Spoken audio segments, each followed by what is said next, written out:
ngayong umaga na to, ang susubukan natin, hindi four-wheel, kundi four-wheel naman. Four-wheel naman today, something new.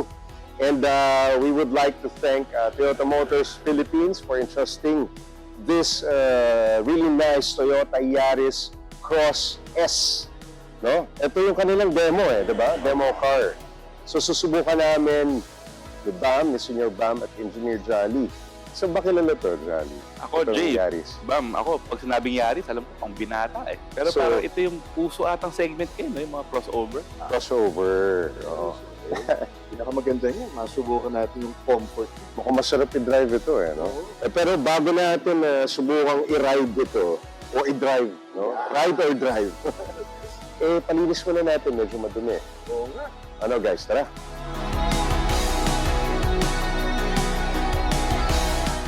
Ang una ko napansin talaga dito, yung tahimik, tsaka yung suspension. Comfort. Comfort diba? Third na napansin ko dito, abot mo lahat ng drive. Okay yung legroom mo. Yung ceiling height, Okay din. Kita mo naman yung upo ko dito. Sa laki ni Jolly, headroom, legroom, may elbow room. una mo mapapansin din yung interior. Medyo pinag-isipan din. I like this detail. Itong blue na accent na ito, tapos talagang siguro kahit malabo ang mata mo, bam, kita mo yung mga Ang linaw dito. yung text, yung icons, diba? Sa cockpit niya, dito sa yung mga information na basic lang, na hindi mahirap, hindi magulo. Alam mo, isang feature na bihira no, sa mga crossover. Moonroof.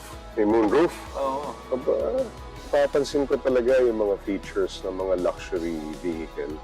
I think nagiging standard naman yan sa mga modern cars Pero ito, parang sulit na sulit for its price Ayos, palinis muna natin.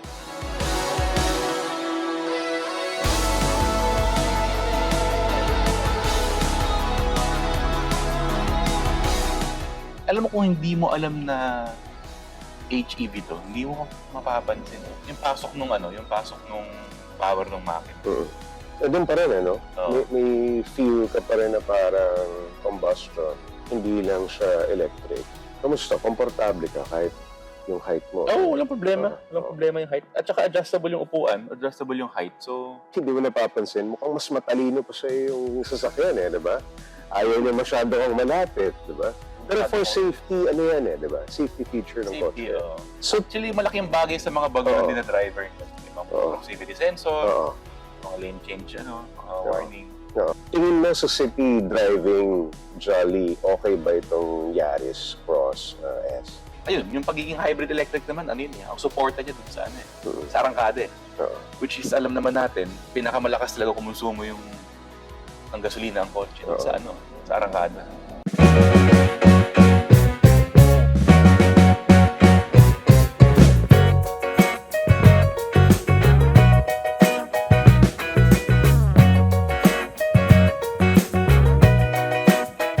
So, Jolly, na-maneho mo si Yaris, And ano masasabi mo?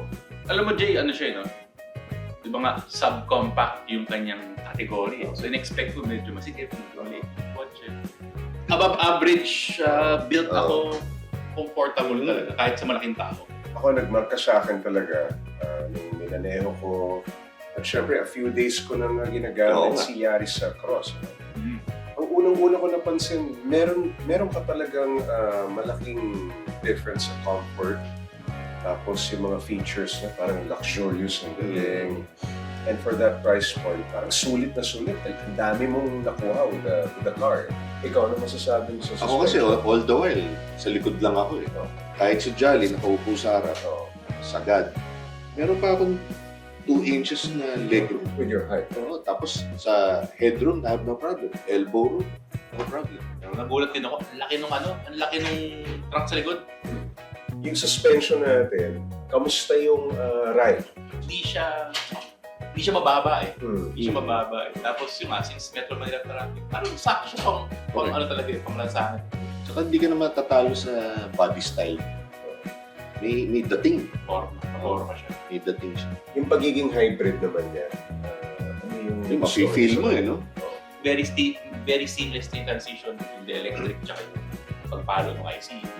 Tapos yung tulog ng makina, ano siya eh, okay na eh. Yung pagiging relevant ng hybrid kasi, lalo ngayon, tataas ang presyo ng gasolina. Parang meron kang, may consolation ka na parang, okay, at least meron akong electric vehicle, diba? Ang tipid, Tipid, di bumababa yung fuel cell niya, halos di gumagalaw. Tayo, siguro iniisip natin, 4 na passengers sa Yaris, pwede na. 5 average siya. Oh. You can't really complain dun sa presyo, eh, diba? Uso kasi talaga yung mga crossover ngayon eh. Pero it's a smaller than average na crossover. Mini SUV, sport utility vehicle, tapos compact pa. Compact pa siya. Pero andun yung ano eh, hindi tayo natatakot sa mga sayang. Di ba? Kasi usually Maganda pag ground clearance.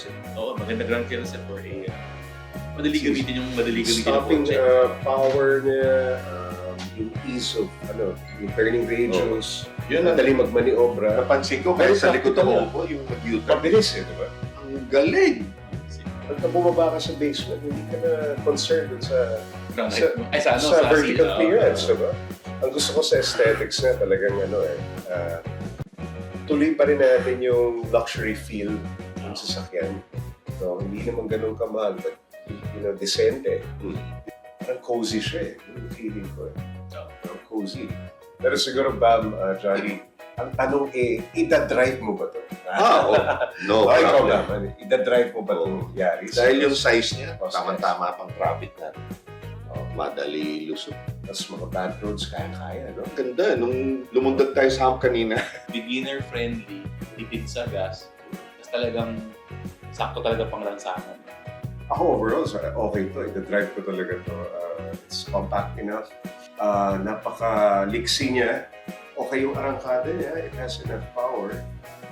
Yung visual, niya, yung appearance maganda. I like the color also too. So sa akin, wala akong problema dun sa ganung presyo. I mean, it's okay. Parang It's a maganda very siyang, good car. maganda siyang alternative case na mag-sedan. Oo. Parang kasi laki pa rin siya ng sedan. Saka alam mo naman dito sa Pilipinas, hindi lahat ng kalye maganda. Pag umulan, may chance bumaha. May laban. Pero syempre, wag naman yung sa dagat-dagatan mo idaan. Di ba naman? Lutang yan. Huwag mapangis.